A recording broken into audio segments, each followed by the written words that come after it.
நான் எப்போவும் சொல்லுவேன், எனக்கு ஒரு மூத்த ஊழியர் 70 வயசு இருக்கும். அந்த ஊழியர் ஒரு காரியத்தை சொல்லிக் கொடுத்தார். என்ன சொல்லிக் கொடுத்தாருன்னா, ஒரு குற்றத்தை உண்மையில் சுமத்துகிறார்களா, அந்த குற்றத்தை சுமத்தும் போது நீ அமைதியாயிரு. நீ குற்றம் செய்திருந்தால், அவர் சொன்னது எனக்கு சொல்லிக் கொடுத்தது, நீ குற்றம் செய்திருந்தால் கர்த்தரிடத்தில் போய் மன்னிப்பு கேள். மன்னிக்கிறவர் அவர் ஒருத்தர் மட்டும்தான்.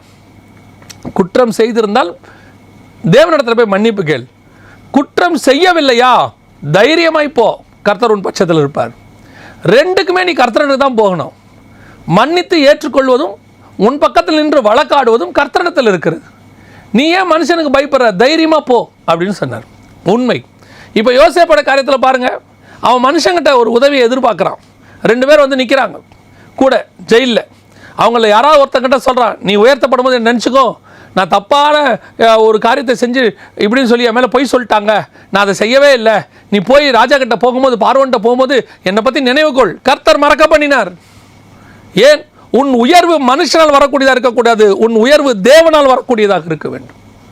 இன்றைக்கி பல நேரங்களில் நம்ம அப்படி தான் நினைக்கிறோம், யார் என்னை விடுதலையாக்குவார், இந்த பிரச்சனையிலேருந்து யார் என்ன வருவோம், என் சார்பாக யாராவது பேசினா நலமாக இருக்குமே. உண்மை. மாம்சத்தில் இருக்கும்போது பல நேரங்களில் அப்படி எதிர்பார்ப்பு வரும் இந்த மாம்சத்துக்கு. இந்த நேரத்தில் யாராவது 2 பேர் ஆறுதலாக இருந்தால் நலமாக இருக்குமே.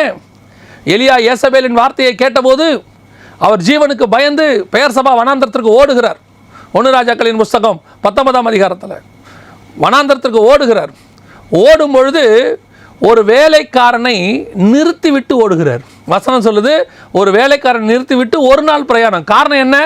அந்த வேலைக்காரன் மேலே அவனுக்கு ஒரு நம்பிக்கை. யாராவது பிடிக்க வந்தாங்கன்னா ஓடி வந்து சொல்லுவான், நான் ஒரு நாள் பிரயாணத்தில் போய் உள்ளே எங்கேயாவது மறைஞ்சிக்கிறேன். அப்போ யாராவது வந்தாங்கன்னா உடனே அந்த வேலைக்காரன் வருவான். வேலைக்காரன் மேலே நம்பிக்கை. ஆனால் அந்த வேலைக்காரனோட நம்பிக்கை எவ்வளோ நாள் நடக்க முடிச்சு தெரியுமா? ஒரே ஒரு நாள் நடக்க முடிஞ்சிச்சு. சூரச்செடிக்கையில் போய் படுத்துட்டான். அதுக்கப்புறம் அவன் சொல்கிறான், போதும் கர்த்தாவே நான் சாகிறேன். இதுதான் மனுஷன் மேலே உள்ள நம்பிக்கை. நீ எவ்வளவு மனுஷனை நம்பினாலும் ஒரு இடத்துல நீ ஃபெட்டப் ஆவீங்க, ஒரு இடத்துல இதுக்கு மேலே எதுவும் செய்ய முடியாத நம்பிக்கை வருவீங்க. ஆனால் அதே இடத்துல ஒரு அப்பத்தையும் தழலில் சுடப்பட்ட அடையையும் தண்ணீரையும் ஆண்டவர் தூதனுக்கிட்ட கொடுத்து அனுப்புகிறார். அதை சாப்பிட்ட உடனே வசனம் சொல்லுது, அந்த தழலில் சுடப்பட்ட அடையின் பலத்தினாலே எலியா இரவும் பகலும் 40 நாள் நடந்து தேவ பர்வதம் மட்டும் வந்து சேர்ந்தான். மனுஷ பலன் ஒரு நாள், தேவ பலன் 40 நாள். முடிவு பரியந்தம் உனக்கு தேவ பலன் தான் முக்கியம். இன்றைக்கி பல நேரத்தில் நம்ம மனுஷனுடைய உதவியை எதிர்பார்க்குறோம். இவர் இருந்தால் நல்லா இருக்குமே. உண்மை. ஏன்னா அந்த மாம்சத்துக்கு யாராவது 4 வார்த்தை பேசினா கொஞ்சம் ஆறுதலாக இருக்கிறது உண்மை, கொஞ்சம் கேட்கறதுக்கு நல்லா இருக்கும். ஆனால் இது உங்களுக்கு உதவி செய்யாது நெடுங்காலத்திற்கு. அந்த நேரத்துக்கு டெம்பரவரியாக தான் அது செய்யும். இப்போ நீங்கள் சில நேரத்தில் பார்த்தீங்கன்னா துக்கம் நீங்கிறதுக்கு சிலர் வந்து குடிப்பாங்க. அந்த குடிக்கிற நேரம் வரைக்கும் தான் அவங்களுக்கு துக்கம் போன மாதிரி இருக்கும். முடிஞ்ச உடனே துக்கம் அதிகம் வந்துடும். சிலர் வந்து வேறு ஏதாவது ஒரு பாவம் செய்வாங்க, அது செஞ்ச உடனே அவங்களுக்கு கொஞ்சம் நேரத்துக்கு ரிலீஃப் இருக்கும். நான் இல்லைன்னு சொல்லவே மாட்டேன். அதுக்கப்புறம் திருப்பி அந்த பாரம் வந்துடும். ஆனால் இயேசுகிட்ட வந்த பிறகு தான் அந்த பாவம் முழுசாக போகும், அந்த பாரம் முழுசாக போகும். அதை தான் நான் சொல்ல வரேன். அதே மாதிரி தான் இன்னொன்று மனுஷனுடைய ஆறுதல். மனுஷனுடைய ஆறுதல் சில டெம்பரவரி, கொஞ்ச நாள், ஒரு நாள் பிரயாண தூரம். யோசேப்பு அதான் எதிர்பார்க்குறாரு கூட இருக்கன்ட்ட, எப்படியாவது நீ போய் சொல்லி பார்வோன்ட்ட என்னை விடுதலையாக்கு. கர்த்தர் அவனை மறக்க பண்ணினார். நான் சொல்லுவேன், அது கர்த்தர் தான் மறக்க பண்ணார். ஏன்? உனக்கு ஆறுதல் மனுஷனிடத்தில் இல்லை, தேவனிடத்தில் இருக்கிறது. நீ போய் முழங்கால் போட்டு ஆண்டவர்கிட்ட கேட்டுப்பாரு. நீ அநியாயமாக பாதிக்கப்பட்டிருக்கலாம், ஒருவேளை நீ குற்றம் அநியாயமாக சுமத்தப்பட்டிருக்கலாம், ஒருவேளை நீ செய்யாத தப்புக்கு உன்னை தண்டித்திருக்கலாம், நீ செய்யாத காரியத்தை உண்மையில் குற்றம் சுமத்தலாம், அது ஒருவேளை டெய்லி கூட நடக்கலாம். ஆனால் கர்த்தர் சொல்கிறாரு, பயப்படாது, நீ இருக்கிற சிறைச்சாலை நிரந்தரமானதல்ல. எனக்கு அந்த 39ஆம் அதிகாரத்தை ரொம்ப பிடிக்கும் ஒரு வசனம். ஏன்னா அது பல நேரங்களில் அந்த வசனம் என்னோடு கூட பேசியிருக்கு. 39ஆம் அதிகாரத்தில் யோசேப்பை சிறைச்சாலையில் கொண்டு போய் வச்சுருவாங்க. வச்ச உடனே 20வது வசனம் 21வது வசனம், யோசேப்பின் எஜமான் அவனை பிடித்து ராஜாவின் கட்டளையால் காவலில் வைக்கப்பட்டவர்கள் இருக்கும் சிறைச்சாலையிலே அவனை ஒப்புவித்தான். அந்த சிறைச்சாலையில் அவன் இருந்தான். நல்ல கவனிங்க, இந்த வசனம் சொல்லுது 20, அந்த சிறைச்சாலையில் அவன் இருந்தான். 21வது வசனம் எப்படி ஆரம்பிக்கிறது தெரியுமா? கர்த்தரோ யோசேப்போடு கூட இருந்து அவன் மேல் கிருபை வைத்து. யோசேப்பு எங்கே இருக்கிறான்? ஜெயிலில் இருக்கிறான். கர்த்தர் எங்கே இருக்கிறாரு? யோசேப்பு கூட இருக்கிறாரு. அப்போ கர்த்தர் இப்போ எந்த இடத்துல இருக்கிறாரு? அவர் எங்கே இருக்கிறாரு? ஜெயிலில் இருக்கிறார். அதான் ரொம்ப முக்கியம். நீ ஜெயிலில் இருக்கிற, தனியாக இருக்கிற நினச்சிக்கிட்டு இருக்கிற, நீ தனிமையில் இருக்கிற நினைக்கிற, என்னை கொண்டு போய் இப்படி அடைச்சிட்டாங்கன்னு நினைக்கிற, என்னை தனிமைப்படுத்திட்டாங்கன்னு நினைக்கிறீங்க, என்னை கொண்டு போய் இப்படி பண்ணி விட்டுட்டாங்க, என் கூட யாருமே இல்லை, நான் சொல்கிறத நம்புறதுக்கு யாரும் இல்லை, நான் காரணம் இல்லாமல் குற்றம் சாட்டப்பட்டிருக்கிறேன், நீ என்ன வேணாலும் சொல்லு. உன்னை வச்ச இடத்துல உன் கூட இருக்கிற இன்னொருத்தர் ஆண்டவராகிய இயேசு கிறிஸ்து உன் கூடவே இருக்கிறார். அவர் உன் கூட அந்த இடத்துல இருக்கிறார். எதுக்கு தெரியுமா? அதான் எனக்கு அந்த சீனை சொல்லி கொடுத்தார் ஆண்டவர். ஒரு பெரிய முதலமைச்சர் தன்னுடைய நண்பரை பார்க்க வந்தார். அந்த நண்பர் எங்கே இருக்கிறாருன்னு கேட்டிங்கன்னா, ஒரு அடுக்குமாடி குடியிருப்பு, ரொம்ப எல்ஐஜின்னு சொல்லுவாங்க, லோ இன்கம் அப்படின்னு சொல்லுவாங்க, அந்த மாதிரி ரொம்ப ஒரு ஏழ்மையான நிலைமையில் இருக்கிறார். அவரை பார்க்க திடீர்னு முதலமைச்சர் வரேன்னு சொன்ன உடனே என்ன ஆச்சுன்னு கேட்டிங்கன்னா, அந்த ஏரியாவே 24 ஹவர்ஸில் மாறிச்சு. ரோடு வீடெல்லாம் போட்டு, சைடெல்லாம் க்ளீன் பண்ணி, குப்பையெல்லாம் அள்ளி, அந்த இதுக்கெல்லாம் பெயிண்டிங் பண்ணி, அந்த முதலமைச்சர் வரும்போது பார்த்தீங்கன்னு சொன்னால் அந்த வீடு பக்காவாக இருக்குது. இப்போ யோசேப்பு ஜெயிலில் இருக்கிறாரு, கூட யார் இருக்கிறா? கர்த்தர் இருக்கிறார். கர்த்தர் இருந்தால் ஜெயில் எப்படி இருக்கும் யோசிச்சு பாருங்க. ஒரு முதலமைச்சரே ஜெயிலுக்கு வந்தால் ஜெயிலை எப்படி க்ளீன் பண்ணி வச்சுருப்பாங்க. கர்த்தர் வராருன்னா யோசேப்பு கூட எப்படி இருக்கும்? பரலோகத்தினுடைய சமாதானம், பரலோகத்தினுடைய சந்தோஷம், பரலோகத்தினுடைய நிம்மதி எல்லாம் யார் கூட வரும்? தேவனோட வரும். தேவன் உன் கூட இருந்தார்னா அது எல்லாம் உன் கூடயும் இருக்கும். நீ இருக்கிறதான் ஜெயில், நீ இருக்கிறதான் தனிமை. இன்னைக்கு கர்த்தர் சொல்கிறாரு, அவர் பரலோகத்தில் இருக்கிற மாதிரி உன்னை வைக்கிறதுக்கு வல்லமையுள்ளவராக இருக்கிறார்.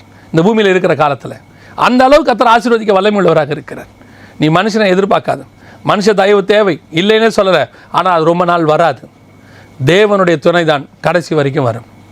இப்பொழுது இந்த போர்த்திபாரும் இந்த அவருடைய மனைவியும் வந்து நிற்கணும் அரசிக்கு. யோசேப்புடைய மனம் எப்படி இருக்கும் தெரியுமா? வந்தீங்களா, கடைசியில் என் கையில் வாங்கி சாப்பிட்ற மாதிரி உன்னை வச்சுட்டாரு பாரு அப்படின்னு ஒரு வார்த்தை அவன் சொல்லலை பாருங்கள். அந்த மாதிரி ஒரு எண்ணமே அவனுக்கு வரல பாருங்கள். ரொம்ப முக்கியங்க. பல நேரங்களில் நாம் நலிவுற்றிருக்கும் போது ஒரு சிலர் நமக்கு உதவி செய்வாங்க. ஒருவேளை அவங்க செய்யும் போது குத்தி காட்டி செஞ்சுருப்பாங்க. அவங்க சொல்லும் போது அவங்க என்ன செய்வாங்க, கொஞ்சம் 2-3 வார்த்தைகள் சுடுச்சொற்கள் பேசியிருப்பாங்க. ஒரு நாள் வரும், 20 வருஷம் 30 வருஷம் கழிச்சு, இது பெரும்பாலும் வீடுகளில் நடக்கும். எப்படின்னு கேட்டிங்கன்னு சொன்னால், திருமணமாகி புதுதில் மருமக வரும்போது இந்த மாமியார் என்ன செய்வாங்க அப்படின்னு கேட்டால், அப்படியே ஆரம்பத்தில் கொஞ்சம் குத்தி குத்தி பேசுவாங்க, கொஞ்சம் இரக்கம் இல்லாமல் பேசுவாங்க, இரக்கம் இல்லாமல் நடத்துவாங்க. இது வந்து பல இடங்களில் நடக்கிறது. ஆனால் இந்த மருமக வெயிட் பண்ணினே இருப்பாங்க, எனக்கும் ஒரு காலம் ஒன்று வரும் அப்படின்னு. வயது ஆகும், வயதான காலத்தில் அவங்க இவங்ககிட்ட இருக்க வேண்டிய ஒரு சிச்சுவேஷன் வரும்போது அந்த 25 வருஷத்துக்கு முன்னாடி நடந்ததை ஒவ்வொரு நாளும் சொல்லி ஆனால் சாப்பாடு போடுவாங்க, சொல்லி சாப்பாடு போடுவாங்க. நீங்கள் அன்றைக்கி இப்படி எங்களை பார்த்தீங்க, நாங்களாவது உங்களை வச்சு இன்றைக்கி இந்த அளவுக்கு பார்க்குறோமே, நீங்கள் என்ன பேச்சு பேசுனீங்க அன்றைக்கி, இதை சொல்லிவிட்டு சாப்பாடு போடுவாங்க. இந்த சாப்பாடை நீ போடுறதுக்கு போடாமே இருக்கலாம். யோசேப்பு நினச்சிருந்தா போர்த்திபாருக்கு இதே மாதிரி சாப்பாடு போட்டிருக்கலாம்.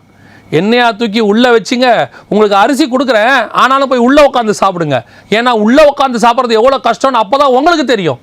யோசேப்பு சொல்லி இருக்கலாம், சொல்லவில்லை. இதுதான் யோசேப்பு கனி தரும் செடி.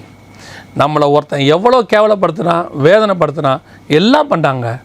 ஆனால் அத்தனை பேருக்கு முன்னாடி அவர் அவ்வளோ கேவலமாக பேசுகிறாங்க இயேசுவை. இயேசு சொல்கிற ஒரு வார்த்தை என்ன தெரியுமா?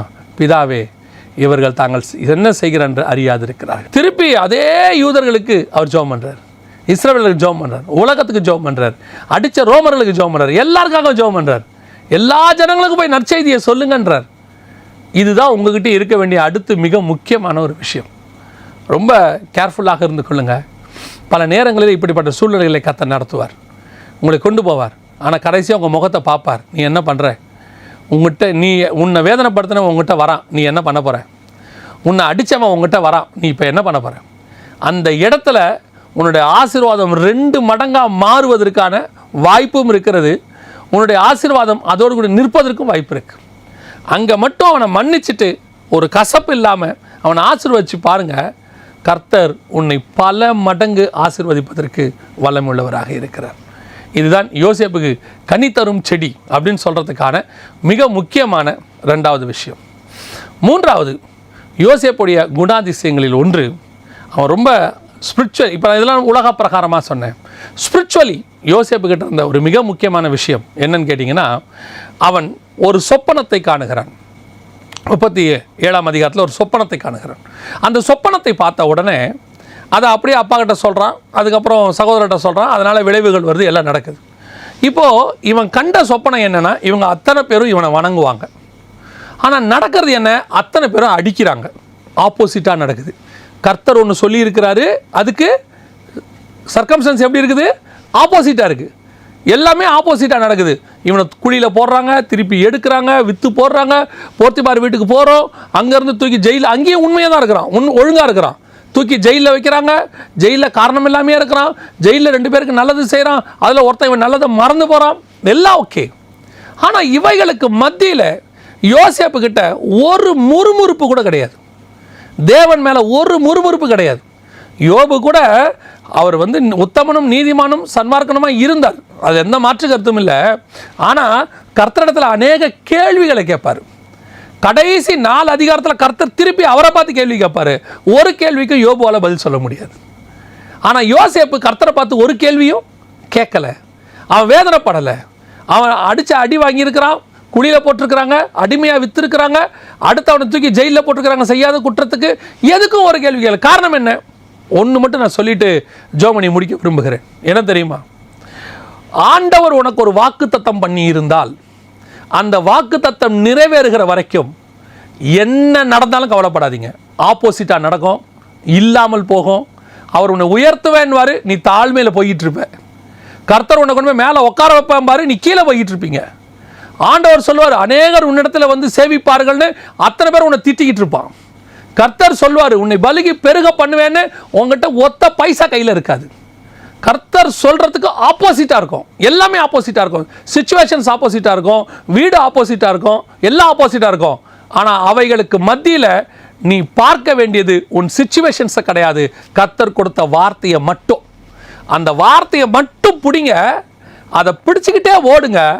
இந்த சிச்சுவேஷன்ஸ் எல்லாம் மாறும், கர்த்தருடைய வார்த்தை ஒரு நாளும் மாறாது. அதை அப்படியே உங்களை நிறைவேற்றி கொண்டு வந்து மேலே உட்கார வச்சிடும். அந்த வார்த்தை அவ்வளவு பவர் வாய்ந்தது. எத்தனையோ சூழ்நிலைகளில் கர்த்தருடைய வார்த்தை மட்டும்தான் நிலை நிற்கிறது. நிறைய பேரை நான் பார்த்துருக்கிறேன். ஆண்டவர் சொல்லுவார், நீ வா, உன்னை பெரிய ஜாதியாக்குவேன். யாருக்கு? ஆபிரகாம். கடைசி வரைக்கும் 100 வயசு வரைக்கும் குழந்தை பிறக்கல. கூப்பிடும் போது 75 வயசு, 25 வருஷம் குழந்தையே கிடையாது. ஆனால் ஆண்டவர் சொன்னது என்ன? நான் உன்னை ஆசீர்வதித்து உன் பேரை பெருமைப்படுத்துவேன், நீ பல ஜாதிகளுக்கு. இல்லையே, ஒன்று கூட இல்லையே, ஆப்போசிட். யோசேப்பு ஈசாக்கு கிட்ட சொல்கிறார், இந்த தேசத்தில் இரு, நான் உன்னை ஆசீர்வதிப்பேன். ஆனால் இருக்கிற துறவையும் தூர்த்து போடுறான், இருக்கிற கிணறையும் மூடி போடுறானுங்க. ஒரு துறவை தோன்னா உடனே மூடி போட்டுறான். ஆண்டவர் சொல்கிறார் யாக்கோபு கிட்ட, நான் உன்னை ஆசீர்வதித்து உன்னை இங்கே கூட்டிகிட்டு வருவேன். அங்கே போனால் இருக்கிறதெல்லாம் லாபான் ஏமாற்றிக்கிட்டு இருக்கிறான். ஆப்போசிட்டாக நடக்குது, எல்லாமே ஆப்போசிட்டாக நடக்கும். ஆனால் முடிவு கர்த்தர் சொன்னதாக தான் இருக்கும், அதில் எந்த மாற்றமும் இருக்காது. அந்த முடிவு வர வரைக்கும் நீ வெயிட் பண்ணணும். அதுதான் யோசேப்பு. ஜெயிலில் போட்டாச்சுங்க, எந்த நேரத்தில் வேணால் தூக்கில் போடுவாங்க. தூக்கு கயிறு கழுத்தில் மாட்டினாலும் சரி, தூக்கு கயிறு அருமை ஒழிய கர்த்தருடைய வார்த்தை மாறாது. இதான் முடிஞ்சிருச்சும்பாங்க. எனக்கு ஒரு ஆண்டவர் ஒரு காரியம் சொல்லியிருக்கிறார், அதை சொல்லிட்டு நான் ஜெபம் பண்ணுறேன். கர்த்தர் இடத்துல எண்டே கிடையாது, பெண்டு தான் இருக்குது. எண்டு மாதிரி போய்கிட்டே இருப்போம், கடைசியில் பார்த்தா அங்கே ஒரு பெண்டு இருக்கும், அப்படியே வளைச்சி ஆண்டவர் கூட்டிகிட்டு போயிருப்பார். நம்ம பார்வைக்கு அது எண்டு மாதிரி தெரியும். உங்களுக்கு நான் அதை தான் சொல்ல விரும்புகிறேன். There is no end. கர்த்தர் கரத்தில் அவர் வார்த்தை நிறைவேறும் அளவும் அவர் உன்னை விட்டு விலகுவதும் இல்லை, உன்னை கைவிடுவதும் இல்லை. நம்ம ஜெபம் பண்ணுவோமா? சர்வ வல்லமையுள்ள எங்கள் தகப்பனே, அருமையான நேரத்திற்காக உமக்கு ஸ்தோத்திரம். எல்லா சூழ்நிலைகளிலும், உபத்திரவத்திலும், வேதனையிலும், இல்லாமையிலும், குறைவுகளிலும், எங்களுக்கு எதிராக நடக்கிற காரியங்களிலும் நாங்கள் கனித்தருகிற ஒரு செடியாய் மாற கர்த்தர் கிருபை பாராட்டும். ஆண்டவரே, எங்களுக்கு நீர் சொன்னதுக்கு விரோதமாக எதிராக எல்லா காரியங்களும் நடக்கலாம் ஆண்டவரே, ஆனால் முடிவு நீங்கள் சொன்னது மட்டும்தான் நடக்கும். நீர் அப்படி செய்ய போகிற தயவுக்காக உமக்கு ஸ்தோத்திரம். ஆசீர்வதியும், வழி நடத்தும். இயேசுவின் நாமத்தில் பிதாவே, ஆமென்.